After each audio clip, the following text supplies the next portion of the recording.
Friends நம்ம இந்த வீடியோல பார்க்க போறது என்னன்னு பாத்தீங்கன்னா 8th ஸ்டாண்டர்ட் சயின்ஸ் சமச்சீர் புக்ல உள்ள டாபிக்கான லெசன் 16 பார்க்க போறோம். சோ இது வரைக்கும் 6th 7th and 8thல உள்ள லெசன்ஸ் எல்லாமே வந்து பார்த்திருக்கோம். அதுக்கு வந்து தனி பிளேலிஸ்ட் வந்து கிரியேட் பண்ணி வச்சிருக்கேன். சோ இத நீங்க தொடர்ந்து படிக்கிறீங்க அப்படினா நீங்க அதை ஃபாலோ பண்ணி படிக்கலாம். சோ இப்போ வரக்கூடிய போலீஸ் எக்ஸாமா இருக்கட்டும் சரி, எல்லா எக்ஸாமுக்குமே TNPSC TNUSC அப்படினு சொல்லி எல்லா எக்ஸாமுக்குமே நம்ம சமச்சீர் புக் தான் ரொம்ப இம்பார்ட்டன்ட். சோ அதுல உள்ள டாபிக்ஸ் தான் நம்ம பார்த்துட்டு வரோம். இன்னைக்கு நம்ம பார்க்கக்கூடிய டாபிக் வந்து நுண்ணுயிரிகள். சோ நுண்ணுயிரிகளை பொறுத்த அளவுக்கு என்னென்ன இருக்கும்? வைரஸ், பாக்டீரியா, புரோட்டோசோவா அதெல்லாம் இருக்கும். அந்த நுண்ணுயிரிகள்னால என்ன பயன், என்ன தீங்கு, சோ அது எப்படி வந்து உதவுது, எப்படி வந்து தீங்கு விளைவிக்குது, அது மட்டும் இல்லாம அதனால என்ன நோய்கள் வருது அப்படிங்கறதா இந்த லெசன். சோ இந்த லெசன்ல ஃபர்ஸ்ட் பாத்தீங்கன்னா நுண்ணுயிரிகள் அப்படிங்கிறது வந்து பாத்தீங்கன்னா கண்ணுக்கே தெரியாத அளவுக்கு ரொம்ப சிறுசா இருக்கும். அதை நம்ம பார்க்கணும்னா நுண்ணோக்கியை வச்சு மட்டும்தான் பார்க்க முடியும். சோ இந்த மாதிரியான நுண்ணுயிரிகள் வந்து பாத்தீங்கன்னா நம்ம உடலுக்குள்ளேயும் இருக்கு, வெளியேயும் இருக்கு. ஓகேவா? சோ நீர், காற்று, அதே மாதிரி மண்ணு, நம்ம உடல், இது எல்லாத்துலயுமே நுண்ணுயிரிகள் வந்து காணப்படுது. சோ இந்த நுண்ணுயிரிகள் 5 வகை இருக்கு. வைரஸ், பாக்டீரியா, பூஞ்சை, ஆல்கா, புரோட்டோசோவா, இந்த 5 பத்தி தான் நம்ம பாடத்துல பார்க்க போறோம். ஃபர்ஸ்ட் பாத்தீங்கன்னா வைரஸ். வைரஸ் அப்படின்னா என்னன்னா இது ஒரு மரபு பொருள், அப்புறம் புரதத்தாலான மிகச்சிறிய துகள் தான் வந்து வைரஸ். இது வந்து உயிருள்ளவைக்கும் உயிரற்றவைக்கும் இடைப்பட்டவையா இருக்கும் இந்த வைரஸ். எந்தெந்த இடத்துல எல்லாம் அது உயிர் உள்ளது, உயிர் இல்லாதது அப்படிங்கிறத நம்ம பார்க்கலாம். அண்ட் ஃபர்ஸ்ட் இந்த வைரஸ்க்கு லத்தீன் மொழி சொல்ல விஷம் அப்படின்னு அர்த்தமா. ஸோ வைரஸ்னா விஷம் அப்படின்னு அர்த்தம். அது மட்டும் இல்லாமல் இது செல்லுக்குள்ள வாழக்கூடிய ஒரு கட்டாய ஒட்டுணியாவும் இந்த வைரஸ்கள் இருக்கு. வைரஸை பற்றி படிக்கக்கூடிய பிரிவுக்கு பேர் வந்து வைராலஜி. ஸோ நல்லா ஞாபகம் வச்சுக்கோங்க. பாக்டீரியாவை காட்டிலும் வைரஸ் எவ்வளோ மடங்கு சிறியவை அப்படின்னு பார்த்தீங்கன்னா 10,000 மடங்கு சிறுசு, ரொம்ப சிறுசு. ஓகேவா? இதில் நிறைய டிஃப்ரெண்ட் ஷேப் இருக்கு. அதாவது என்னன்னா கோள் வடிவத்தில் இருக்கும், கோள வடிவத்தில் இருக்கும். அது மட்டும் இல்லாமல் நிறைய வடிவங்களையும் வைரஸ் வந்து இருக்கு. ஸோ ஒரு வைரஸோட அமைப்பு அப்படிங்கிறது எப்படி இருக்கும்னா சென்டர்ல வந்து RNAவோ இல்ல வந்து DNAவோ இருக்குமா வைரஸோட சென்டர் பார்ட்ல. இதை சுத்தி வந்து புரத உரைன்னு சொல்லி ஒரு உரையால அது கவரப்பட்டிருக்கும். அந்த புரத உரையை சூழ்ந்து வந்து புரதம் இருக்கும், கொழுப்பு இருக்கும், கார்போஹைட்ரேட் இதனால ஆன இன்னொரு ஒரு உரையும் இருக்கும் அப்படின்னு சொல்றாங்க. இந்த உரையில ஸ்பைக் என்னன்னா இந்த மாதிரி கூர்முனையா இருக்கிறது. ஓகேவா? இந்த மாதிரி ஸ்பைக் போன்ற அமைப்புகள் வந்து இருக்கும் அப்படின்னு சொல்றாங்க. இந்த ஸ்பைக் தான் என்ன பண்ணும், பக்கத்துல இருக்கக்கூடிய ஒரு ஓம்புயிரி, அதாவது மனித உடலோ இல்ல வேற ஏதாவது ஒரு பொருளையோ போய் ஒட்டி கொள்றதுக்கு இந்த ஸ்பைக் தான் வந்து உதவுது. ஓகேவா? ஸோ இது நிறைய இடங்கள்ல வைரஸ்கள் வந்து மனிதர்களுக்கும் சரி, விலங்குகளுக்கும் சரி, தாவரங்களுக்கும் சரி நோய்களை உண்டாக்குது. ஸோ இதுதான் வைரஸோட அமைப்பு. ஸோ இதுல 2 பண்பு இருக்குன்னு பார்த்தோம். உயிருள்ள பண்பு இருக்கு, உயிரற்ற பண்பு இருக்கும். உயிருள்ள பண்பு இருக்கு அப்படிங்கிறதுக்கு என்னென்ன அப்படின்னு பாத்தீங்கன்னா, அதாவது இப்போ ஒரு வெப்பம், ரொம்ப ஹீட்டான பகுதியா இருக்கட்டும், இல்ல ஏதாவது ஒரு வேதிவினை நடைபெறுது, இல்ல ஒரு வேதி பொருள் இருக்கு, இல்ல கதிரியக்கம் இருக்கு அப்படின்னா அந்த வினைக்கு பதில் வினையா இந்த வைரஸ்கள் வந்து புரியும். அதனால இது உயிர் இருக்கிறதுனால தானே பதில் வினை புரியுது அப்படிங்கிற மாதிரி சொல்றாங்க. ஸோ இந்த பாத்தீங்கன்னா இதுதான் நிறைய வடிவங்கள் இருக்கு. அதுல வந்து பாக்டீரியோபேஜ்ங்கிறது சிக்கலான வடிவம், அது என்ன வடிவம்னே சொல்ல முடியாது அப்படின்னு சொல்றாங்க. அந்த இன்ஃப்ளூயன்ஸாங்கிறது கோள வடிவம், பால் மாதிரி இருக்கும். அண்ட் இதுல வந்து புகையிலை மொசைக் வைரஸ்ல வந்து உருளை வடிவத்துல இருக்கும். இது வந்து டிஃப்ரெண்ட் ஷேப். அடுத்து உயிருள்ள பண்புகள் இன்னொன்னு என்னன்னு பாத்தீங்கன்னா பெருக்கம் அடையும். இப்போ ஒரு உடம்புக்குள்ள போயிருச்சு அப்படின்னா அது வந்து ஸ்பிளிட் ஆகி அடுத்தடுத்து வந்து என்ன ஆகுது, இன்க்ரீஸ் ஆகுது. அதனால என்னது சந்ததிகளை உருவாக்குது அப்படின்னா கண்டிப்பா அது உயிருள்ளதா தான் இருக்கும் அப்படின்னு சொல்றாங்க. அண்ட் உயிரற்ற பண்புக்கு என்ன சொல்றாங்கன்னா தன்னிச்சையான சூழல்ல இது எந்த ஒரு செயல்லையுமே ஈடுபடுறாது, செயலற்ற நிலையில இருக்கிறதுனால இது உயிர் இல்லைன்னு சொல்றாங்க. இன்னொன்னு இவற்றை படிகமாக்கி பிற உயிரற்ற பொருட்களை போல நீண்ட நாள் நம்மளால இதை ஸ்டோர் பண்ணி வச்சிருக்க முடியும். அதனாலையும் இது உயிரற்ற பண்புகளை பெற்றிருக்கு அப்படின்னு சொல்றாங்க. ஸோ இது வரைக்கும் வைரஸ் பத்தி பார்த்தாச்சு.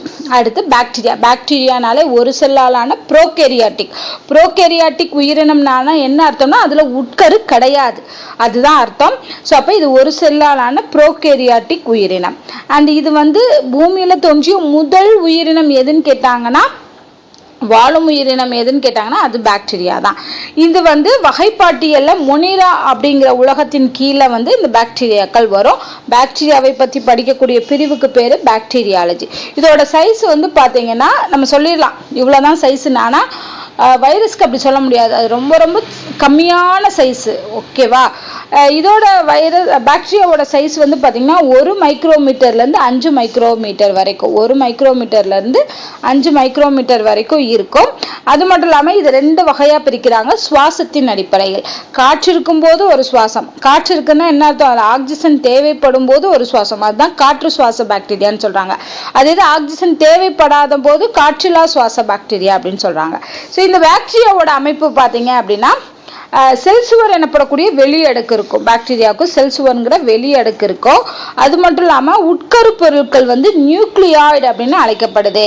இங்கே உட்கரு சவ்வு காணப்படாது. வைரஸுக்கு பார்த்தோம் இல்லையா, சென்டரில் இருக்கக்கூடிய அதை சுற்றி புரத உரைன்னு ஒன்று இருக்கும். பட் இங்கே வந்து உட்கரு சவ்வு கிடையாது. சைட்டோபிளாசத்தில் பிளாஸ்மிட் அப்படின்னு சொல்லக்கூடிய குரோமோசோம், இந்த குரோமோசோமில் தான் டிஎன்ஏக்கள் இருக்கும். ஆனால் அங்கே என்ன பார்த்தோம், சென்டரில் ஆர்என்ஏ டிஎன்ஏ இருக்குன்னு பார்த்தோம் வைரஸ்களை. பட் இங்கே அப்படி இல்லை. இதில் புரத சேர்க்கையானது எந்த இதில் நடைபெறும் அப்படின்னு பார்த்தீங்கன்னா 70S வகை ரைபோசோம்களில் நடைபெறும் அப்படின்னு சொல்கிறாங்க. ஸோ இதுதான் பாக்டீரியாவோட வடிவம். ஸோ இதில் வந்து சென்டரில் என்ன இருக்குது, நியூக்ளியாய்டு அப்படிங்கிறது இருக்குது. அதில் தான் டிஎன்ஏ அப்படிங்கிறது இருக்கும். அண்ட் அதை சுற்றி செல் சுவர் இருக்குது, சைட்டோபிளாசம் இருக்குது, கசையிலை இருக்குது, கேப்சூல் இருக்குது, அப்புறம் நுண்ணிலைகள்லாம் இருக்குது. பார்த்தீங்கன்னா மைட்டோகாண்ட்ரியா, கொள்கை உடலம், எண்டோபிளாச வலைப்பின்னல் இந்த மாதிரியான செல் நுண்ணுறுப்புகள்லாம் கிடையாதுன்னு சொல்லிட்டாங்க. இது எப்படி இடப்பெயர்ச்சி செய்யுதுன்னா இதில் உள்ள கசையிலைகள் மூலமாக தான் இடப்பெயர்ச்சி செய்யுது. அடுத்து செல்லோட வடிவத்தை பொறுத்து இதில் நிறைய வகை இருக்கு. கோள் வடிவ பாக்டீரியா வந்து பேசில்லஸ் ஆந்த்ராசிஸ். கோள் வடிவம்ங்கிறது இந்த மாதிரி இருக்கும், ஒரு கம்பு மாதிரி. அடுத்து ஸ்பைரில்லா வந்து சுருள் வடிவத்தில் இருக்குமா. ஸ்பைரில்லா வந்து சுருள் ஸ்ப்ரிங் மாதிரி வளைஞ்சிருக்கும். ஹெலிகோபாக்டர் பைலோரி அப்படின்னு சொல்லக்கூடிய பாக்டீரியா. அடுத்து வந்து காக்கை வடிவம். காக்கை வடிவம்ங்கிறது கோள வடிவம் இல்லைன்னா பந்து மாதிரியான வடிவத்தில் இருக்கும். இது என்னன்னா ஒட்டி கொண்டு இணைகளாகவோ சங்கிலி வடிவிலோ அல்லது கொத்தாகவோ காணப்படும். இணையா காணப்படும் வந்து டிப்ளோகாக்கஸ் வகை. அது இது சங்கிலி வடிவத்தில் இருக்கு வந்து ஸ்டெப்டோகாக்கஸ் வகை. கொத்தா இருக்கிறது ஸ்டைப்ளோகாக்கஸ் வகை. ஸோ இதெல்லாம் வந்து காக்கை வடிவம். அடுத்து விப்ரியோ கேலரே. விப்ரியோ கேலரேங்கிறது கமா வடிவத்தில் இருக்கும். ஓகேவா? ஸோ நம்ம இப்படி கமா போடுறோம் பார்த்தீங்களா, அந்த வடிவத்தில் இருக்கும். மண்டை அது கீழே வாழுங்கிற மாதிரி இருக்கும். இது விப்ரியோ கேலரே அப்படிங்கிற வகை பாக்டீரியங்கள். ஸோ இதெல்லாமே வந்து செல்லோட வடிவத்தை பொறுத்து பேசில்லஸ், ஸ்பைரில்லா, காக்கை, விப்ரியோன்னு சொல்லி 4 வகையாக பிரிச்சிருக்காங்க. அடுத்து கசை இலைகளோட எண்ணிக்கை. மேல கசை இலைகள் இருக்குன்னு பார்த்தோம் இல்லையா, அதை வச்சு வகைப்படுத்திருக்காங்க. ஃபர்ஸ்ட் ஒற்றை கசையிலை. ஒற்றை கசையிலைனா என்ன, ஒரே ஒரு கசையிலை, ஒரு முனையில ஒரு கசையிலை மட்டும் இருக்கு. எக்ஸாம்பிள் வந்து விப்ரியோ கேலரே கமா வடிவத்தில் இருக்குன்னு பார்த்தோம் இல்லையா. ஸோ இதுல வந்து ஒரு கசையிலை மட்டும் இருக்கும். அடுத்து ஒரு முனை கற்றை கசையிலைன்னா என்ன அர்த்தம்னா ஒரு முனையில நிறைய இருக்கிறது. ஓகேவா? ஸோ ஒரு முனை கற்றை கசையிலை எக்ஸாம்பிள் பார்த்தீங்கன்னா இதுக்கு வந்து என்னன்னா சூடோமோனஸ் பாக்டீரியா.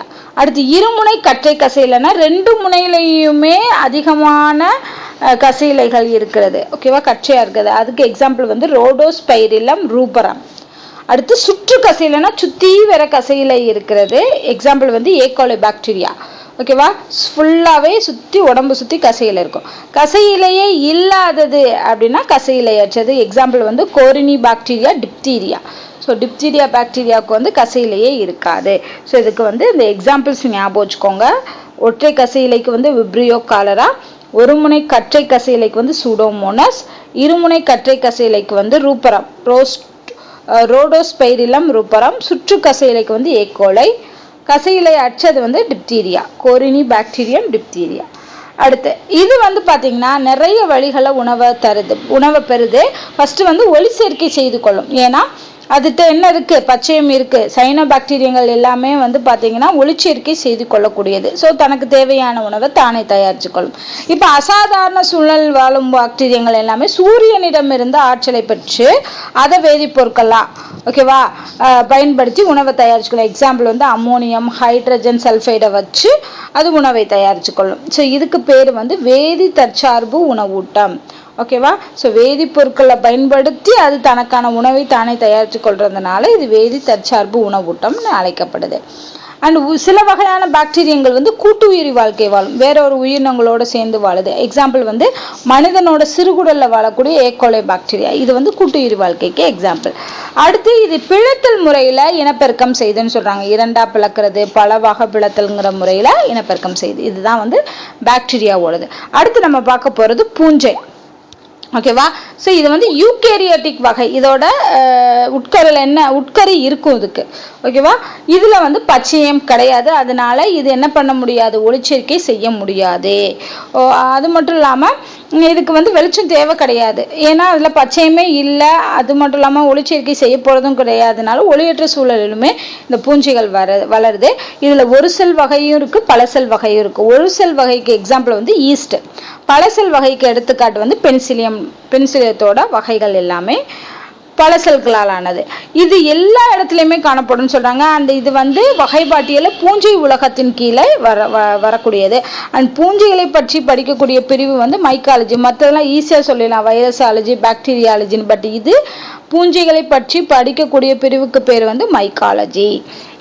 இதில் வந்து பார்த்தீங்கன்னா எல்லா பூஞ்சையுமே சிறுசாக இருக்காதுன்னு சொல்கிறாங்க. சில வகைகள் வந்து பெருசாகவும் இருக்குது. எக்ஸாம்பிள் பார்த்தீங்கன்னா காளான், அதெல்லாம் வந்து பெருசாக தான் இருக்குது. அண்ட் பூஞ்சைகள் எவ்வளோ சிற்றினம் இருக்குன்னு பார்த்தீங்கன்னா 70,000 சிற்றினங்கள் வந்து நம்ம உலகத்தில் காணப்படுது. இது நம்ம பாடத்தில் பார்க்க போகிறது ஈஸ்டோட அமைப்பு தான் சொல்லியிருக்காங்க. ஸோ ஈஸ்ட் வந்து வளிமண்டலத்தில் தன்னிச்சையாக காணப்படுது. சர்க்கரை உள்ள அனைத்து ஊடகங்களையுமே ஈஸ்ட் வளரும். அதனால தான் வந்து கேக்லாம் பேக் பண்ணும்போது சர்க்கரை மிக்ஸ் பண்ணும்போது தான் ஈஸ்ட்டையும் மிக்ஸ் பண்ணுவாங்க. அப்போ தான் அது என்ன ஆகும், ஃபர்மெண்ட் ஆகும் அப்படிங்கிறதுக்காக. ஓகேவா? ஸோ இது வந்து முட்டை வடிவத்தில் தான் இதோட செல் வடிவம் இருக்கும்.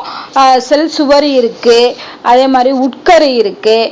இது எல்லாமே வந்து இதோட வடிவம். அது மட்டும் இல்லாமல் சைட்டோபிளாசம், இந்த இதோட உடலத்தில் வந்து சைட்டோபிளாசம் துகள் போன்றது இருக்குது.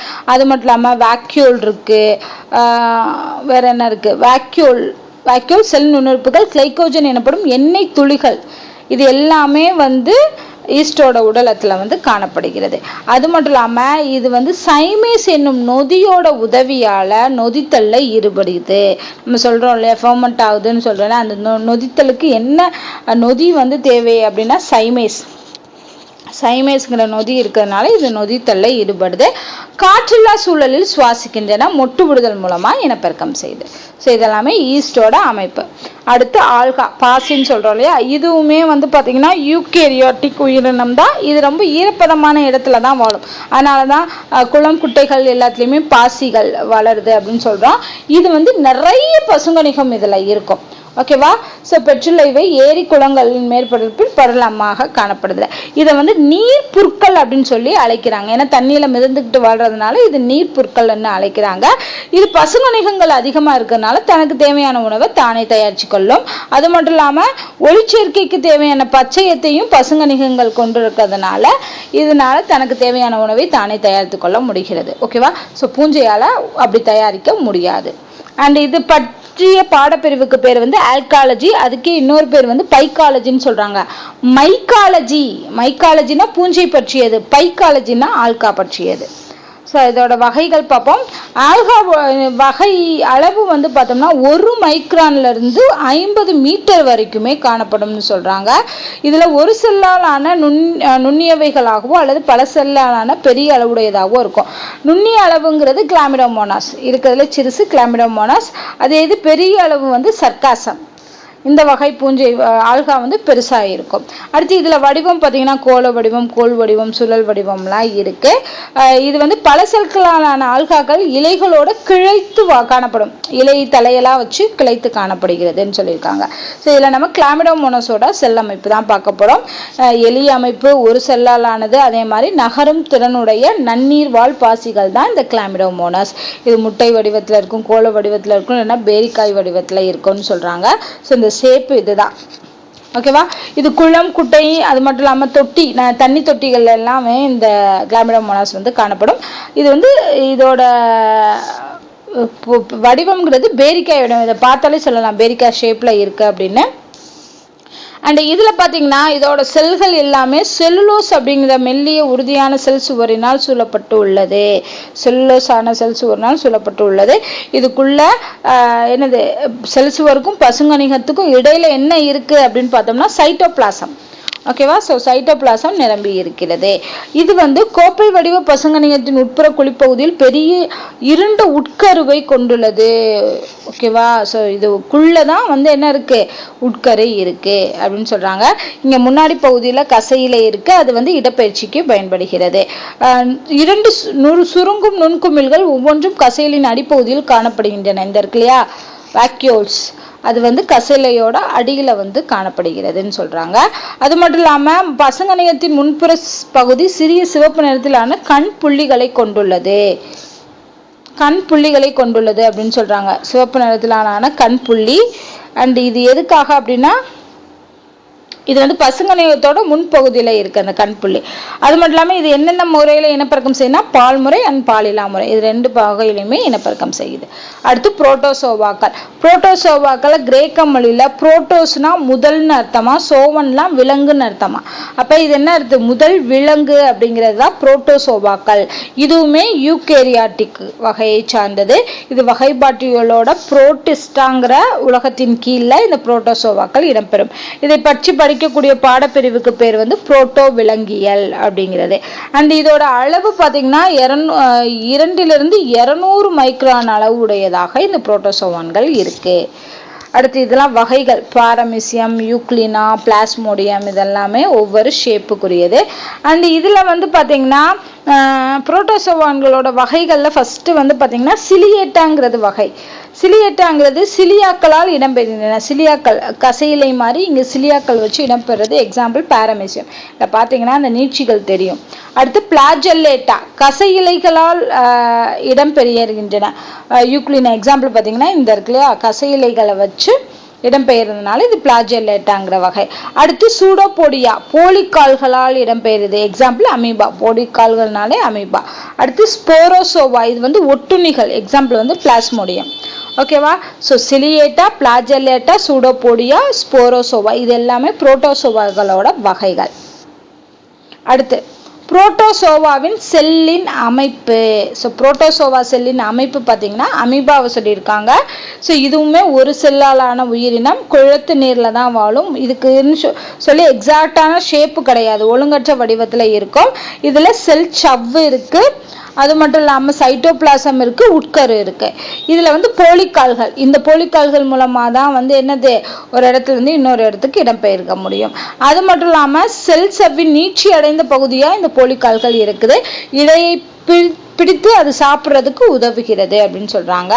இது என்ன பண்ணும்னா உடலானது உணவு துகள்களை சூழ்ந்து ஒரு குமிழை உருவாக்குவதன் மூலம் அவற்றை விளங்குகிறது.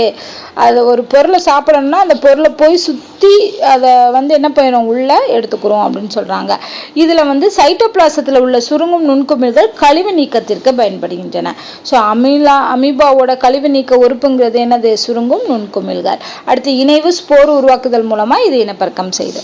ஸோ இதோட வந்து அந்த நுண்ணுயிரிகளோட வகைகள் பார்த்தாச்சு. அடுத்து பிரியான்கள் மற்றும் வீரியான்கள், இது என்ன அப்படின்னு பார்க்கலாம். ஸோ பிரியான் அப்படிங்கிற சொல்லுக்கு என்ன அர்த்தம், எதுல இருந்து பெறப்பட்டுருச்சு அப்படின்னு பார்த்தீங்கன்னா புரதத்தாலான தொற்று துகளுக்கு பேர் தான் பிரியான் அப்படின்னு சொல்றாங்க. இதுல டிஎன்ஏவும் இருக்காது, ஆர்என்ஏவும் இருக்காது, ரெண்டுமே பிரியான்கள்ல இருக்காது. இது தொற்று நோய் ஏற்படுத்துறது கிடையாது. நல்லா ஞாபகம் வச்சுக்கோங்க, பிரியான்கள்னால எந்த ஒரு நோயும் வராது. ஆனா விரியான்கள் அப்படி கிடையாது, அது வைரஸ் துகள், அது கண்டிப்பா பாதிப்பை ஏற்படுத்தும். ஓகேவா. அடுத்து இந்த பிரியான்கள் என்பதை திடீர் மாற்றம் அடைந்த தீங்கு தராத புரதங்கள் அப்படின்னு சொல்றாங்க.